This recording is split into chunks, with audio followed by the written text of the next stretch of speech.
我们看这位这个教授跟我们做的图像沟通的例子，我相信很多人记得他的精彩的演讲。 Realized that there was really a need to communicate because the data of what's happening in the world and the child health of every country is very well aware. So we did this software which displays it like this. Every bubble here is a country. This country over here is this is China. This is India. The size of the bubble is the population. And on this axis here, I put fertility rate. Because my students, what they said when they looked upon the world, and I asked them, what do you really think about the world? Well, I first discovered that the textbook was Tintin mainly. And they said the world is still we and them. And we is Western world, and them is third world. And what do you mean with Western world? I said, well, that's long life in small family, and third world is short life in large family. So this is what I could display here. I put fertility rate here, number of children per woman, 1, 2, 3, 4, up to about 8 children per woman. We have very good data since 1962, 1960 about, on the size of families in all countries. The error margin is narrow. Here I put life expectancy at birth, from 30 years in some countries up to about 70 years. And 1962, there was really a group of countries here that was industrialized countries, and they had small families and long lives. And these were the developing countries. They had large families and they had relatively short lives. Now, what has happened since 1962? We want to see the change. Are the students right? It's still 2 types of countries? Or have these developing countries got smaller families and they live here? Or have they got longer lives and live up there? Let's see. We start the world. And this is all UN statistic that has been available. Here we go. Can you see there? It's China. They're moving against better health. They're improving there. All the green Latin American countries, they are moving towards smaller families. The yellow ones here are the Arabic countries, and they get larger families, but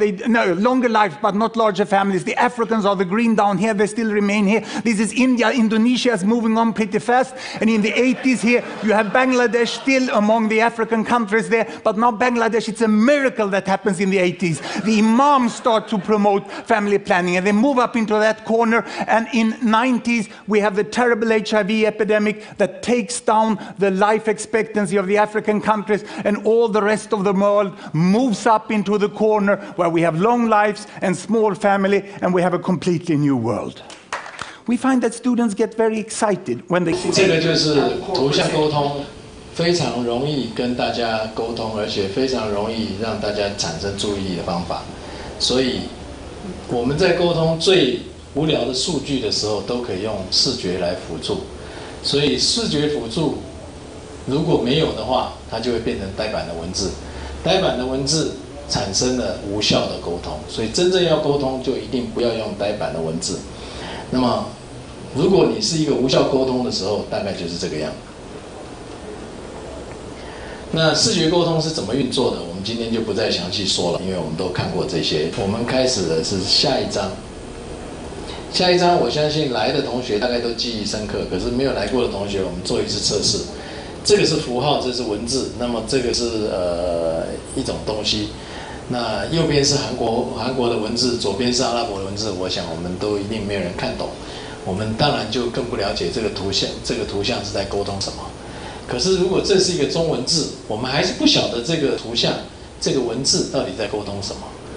如果这个是一个德文，我们还是不知道这是什么。直到日文，如果你真正的开始读懂日文的时候，他说是 elevator， 大概大家就比较了解它是电梯。可是如果他都不要用这些文字，他就直接画一个这样的图的时候，我们是不是一下子就马上可以透过这个图像了解这是电梯？这就是用最简单的方法告诉大家，为什么我们不要用文字的图像，而是要用这个文字的符号，而是要用这个图像的符号来做沟通呢？左边如果不认识中文字，跟右边不认识任何字，它其实都可以沟通的。所以文字跟图像很清楚的可以了解。所以沟通怎么样子去达成，基本上是从讯息变成告知，告知转变成教育，教育转变成说服，说服促成的一些行动。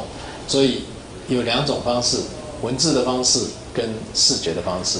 但是视觉的方式显然是比较有利的，因为视觉的这种语法是一种感性的语法，感性的语法是影响我们的左脑，所以感性的语法比理性的语法容易达成说服的能力，所以感性沟通再进阶的话，就是把视觉、声音跟动作合在一起，这个就是叫做西索摩沟通。这个我想大家也都应该透过这几堂课都了解，影音图文的整合式沟通才是真正的一个比较进阶的方式。所以设计它的目的是为了要沟通，沟通的方法最深度的沟通的方法是西索摩的沟通，也就是影音图文的整合性沟通。那感性沟通会有什么样的效果？感性沟通的效果就是让人家从不信到深信，从不爱到深爱。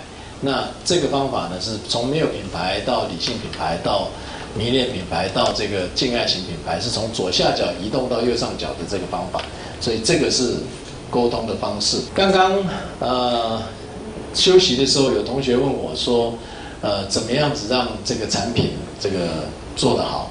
其实让产品被爱，就是真正的一个重要的概念。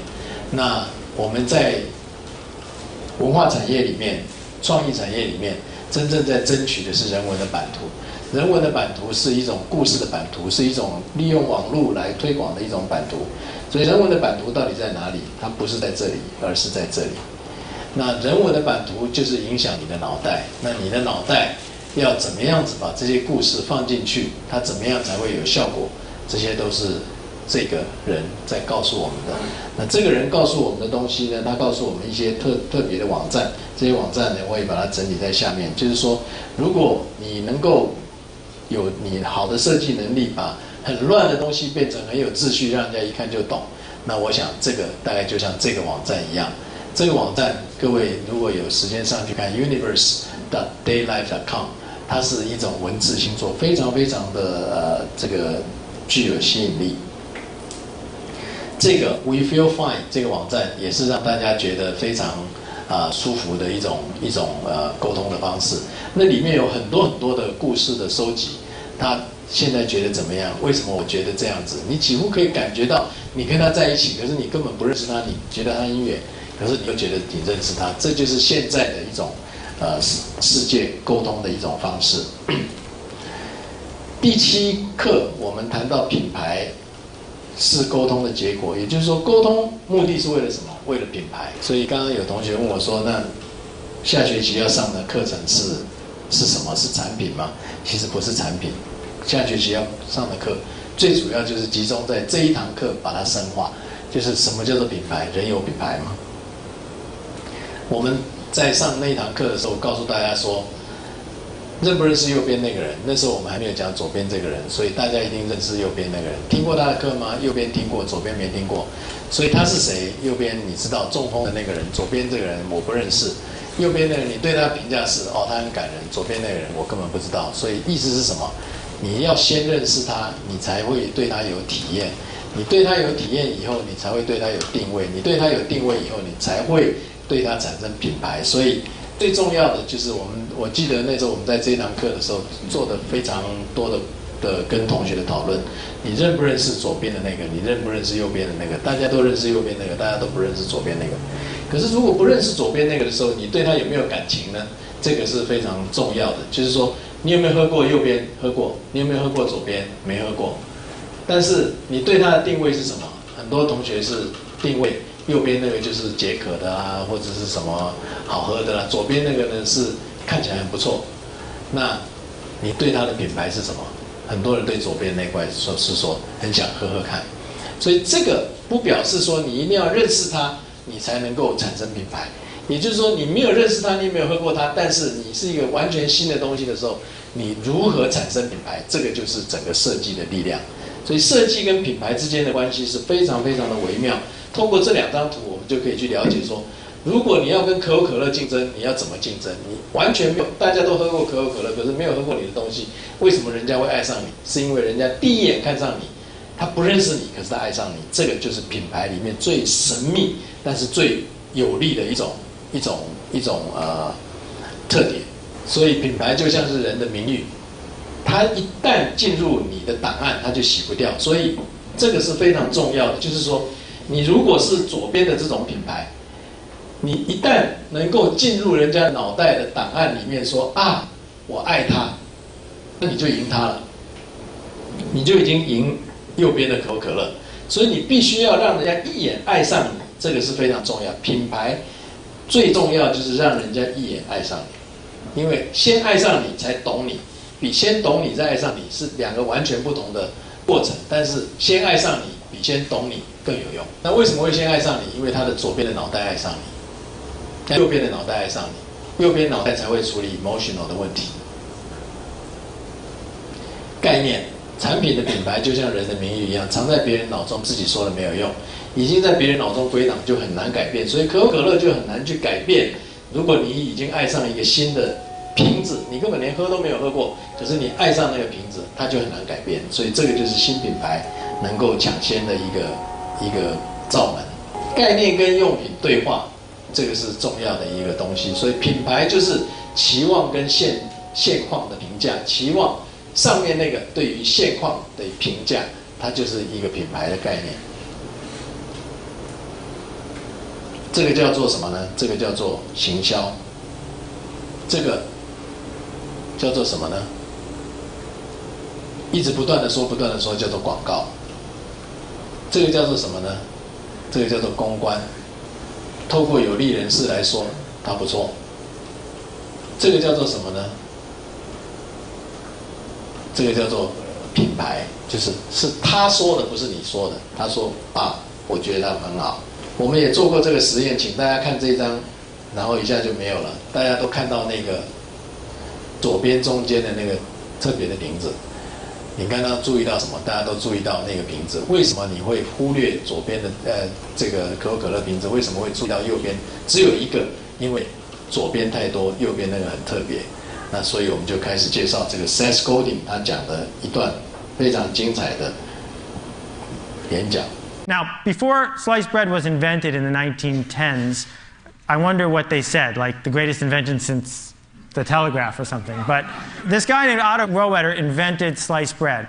And he focused, like most inventors did, on the patent part and the making part. And the thing about the invention of sliced bread is this. That for the first 15 years after sliced bread was available, no one bought it, no one knew about it. It was a complete and total failure. And the reason is that until Wonder came along and figured out how to spread the idea of sliced bread, what we are living in is a century of idea diffusion. That people who can spread ideas, regardless of what those ideas are, win.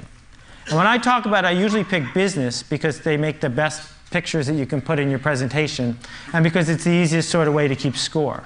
But I want you to forgive me when I use these examples because I'm talking about anything that you decide to spend your time to do. At the heart of spreading ideas is TV and stuff like TV. TV and mass media made it really easy to spread ideas in a certain way. I call it the TV industrial complex. This TV industrial complex informed my entire childhood and probably yours. I mean, all of these products succeeded because someone figured out how to touch people in a way that they weren't expecting, in a way they didn't necessarily want, with an ad over and over and over again until they bought it. And the thing that's happened is they canceled the TV industrial complex. That just over the last few years, what anybody who markets anything has discovered is it's not working the way that it used to. Part of the reason is they got way more choices than they used to and way less time. And in a world where we have too many choices and too little time, the obvious thing to do is just ignore stuff. That's going to decide what gets talked about, what gets done, what gets changed, what gets purchased, what gets built. Is it remarkable? And remarkable is a really cool word because we think it just means neat. But it also means worth making a remark about. And that is the essence of where idea diffusion is going. One is design is free when you get to scale. And the people who come up with stuff that's remarkable more often than not figure out how to put design to work for them. Number two, the riskiest thing you can do. 刚刚最危险的事情就是安全，这个就是刚刚那个建设公司他们在处理的方式，因为他要安全，他不能犯错，所以就最危险。Now is be safe. Procter & Gamble knows this, right? The whole model of being Procter & Gamble is always about average products for average people. That's risky. The safe thing to do now is to be at the fringes, be remarkable. And being very good is one of the worst things you can possibly do. Very good is boring. Very good is average. It doesn't matter whether you're making a record album or you're an architect or you have a tract on sociology. If it's very good, it's not going to work because no one's going to notice it. So what you need to do is figure out who does care. Who is going to raise their hand and say, I want to hear what you're doing next, and sell something to them. 它的内容的重点是讲什么呢？它的内容的重点是观念传播比专利跟生产更重要。电视模式的传播已经没有效，跟我无关的事情我永远会忽视。大众传播的目标都是找一般人，这样子容易受到忽略。中型曲线的两端才是沟通的对象，有话题才能沟通。我们今天没有截录那一段，他是讲说，如果你在路上看到一头牛，你不会讲说哇一头牛。可是如果你看到一头紫色的牛，你会说，喂，那里有一头紫色的牛。所以紫色的牛才会有话题，有话题才能沟通。那注意力经济时代，大家都是事情很多，时间很少，所以怎么样子能够让人家在极短的时间注意你，那这个才会开始变成是钱财。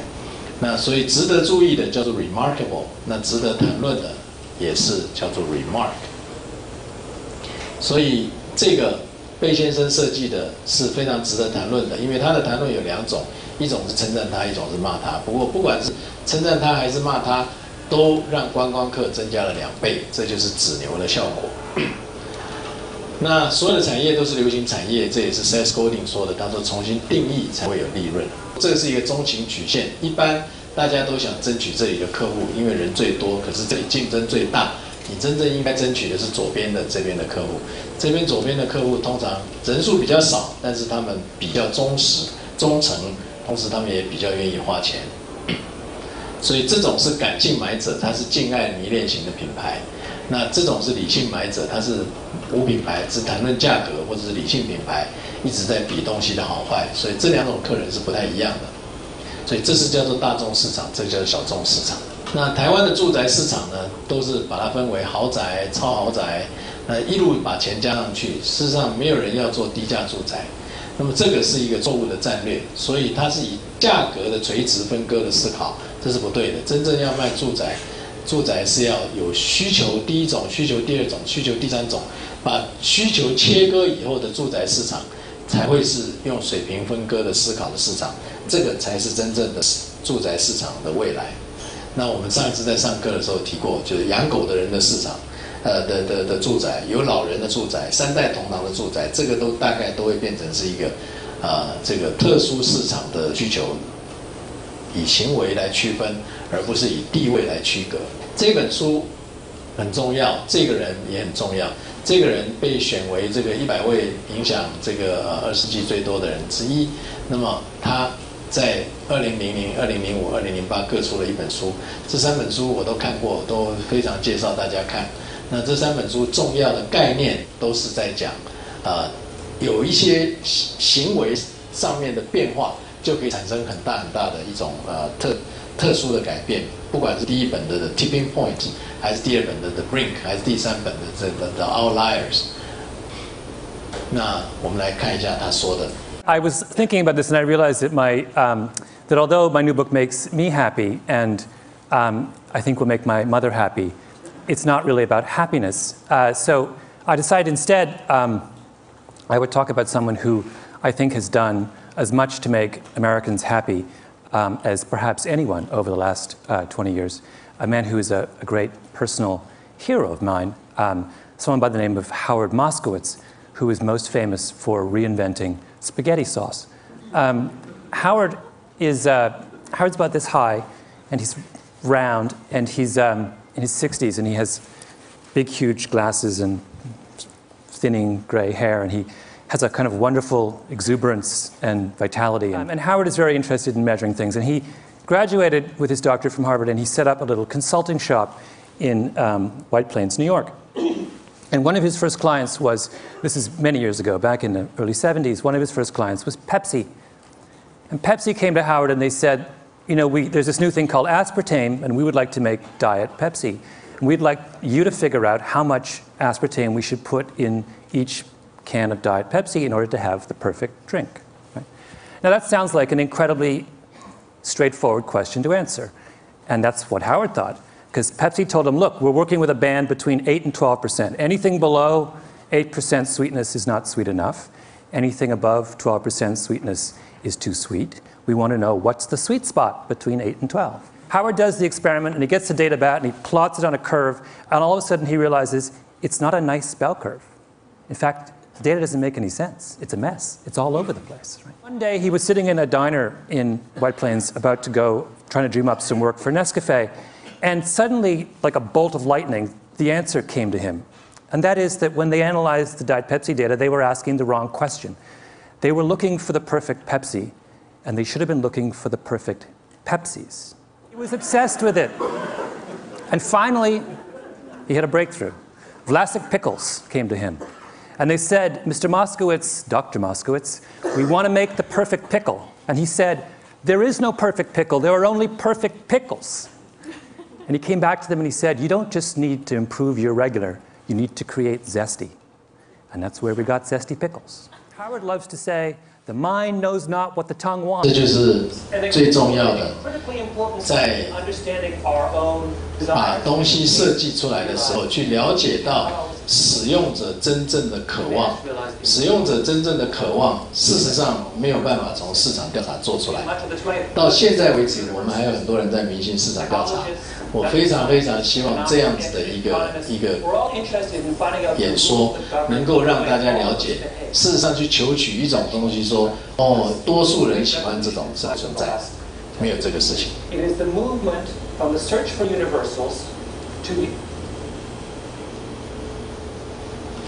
所以我们在谈完那一堂课的时候，我们跟大家问了一个说，有没有最佳设计？当然没有。有没有万用法则？当然没有。那既然没有，它现在就是非常小众的市场，我们就要学会去观察小众市场。那最后还有一位先生，他要讲的是正面情绪，让人家爱你。我想时间不够，我就把这个部分呢跳过去了。各位还是可以在网络上看到它，我们还是留在上面。他告诉人家怎么样让人家爱上你的设计。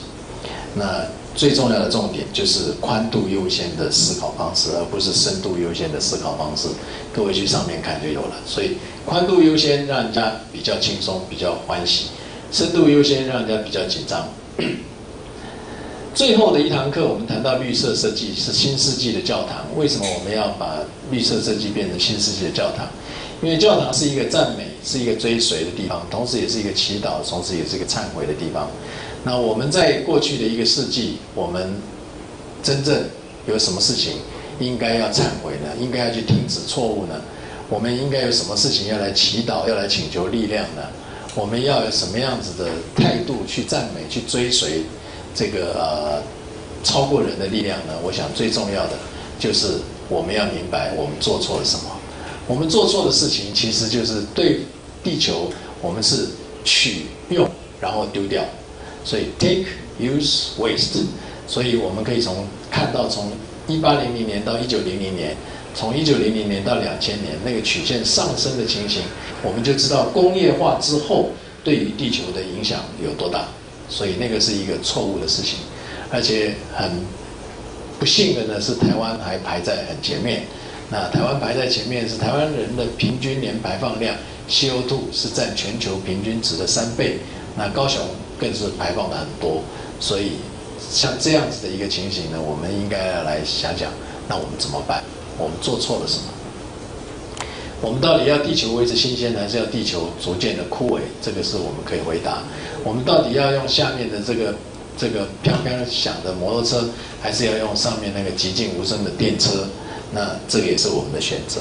所以绿色的建筑大概就是一个非常大的值得我们去探讨的一个题目。它牵涉到能源，它牵涉到各式各样的东西，我们今天不再仔细的去谈它。不过我想要请大家看一张图片，那张图片呢，事实上就是整个绿色建筑的一个重要的概念，就是这个红色的框框，事实上就是人在自然界制造的东西，这尤其是建筑系的同学应该更要知道，我们在自然界制造一个东西上去的时候，你必须要是自然界的一部分。如果我们制造上去的东西在中间的循环的任何一点，你让它断掉，你都开始破坏自然。那我们现在20世纪造的这个红色的框框，事实上就是让很多的地方不止断掉，而且它还逆转。所以这个断掉这样逆转的一个情况呢，事实上就是破坏地球建筑物破坏地球最大的地方。所以我们必须要开始制造那种全部没有浪费的建筑，我们才能谈到永续。所以我们才不会把永续只是当成口号，我们必须要把它当成挑战。我们在上一次介绍这位建筑师设计出来的一些房子，看起来外形没有什么夸张，但是它的每一栋房子都非常非常的跟环境友好。所以我们不应该讲究夸张的外形，而是要讲究说你是不是地球的好朋友。这个可能是我们对于这句话，我觉得我们应该记住，就是 Life is not about maximizing everything, it's about giving something back, like light, space, form, serenity, joy。我们看到这一位，我们大概也没有时间放他的东西。我们看到这一位呢，就是开始为了很多的这个不幸的小孩去发明出一些简单容易烧的炭。那这个因为上一次才讲的，所以我就不再重复了。我们要思考的事情是，为什么上个世纪那么多进步，大家居然不去解决这种事情？最后，我们看看这位建筑师他谈到的，从 cradle 到 cradle， 也就是说从摇篮到摇篮的智慧。一般来讲，我们20世纪谈的都是从摇篮到坟墓，所以我们现在要谈的是摇篮到摇篮，就是让所有的事情都永远的生存下去，它不会因为人类所做的事情而断掉。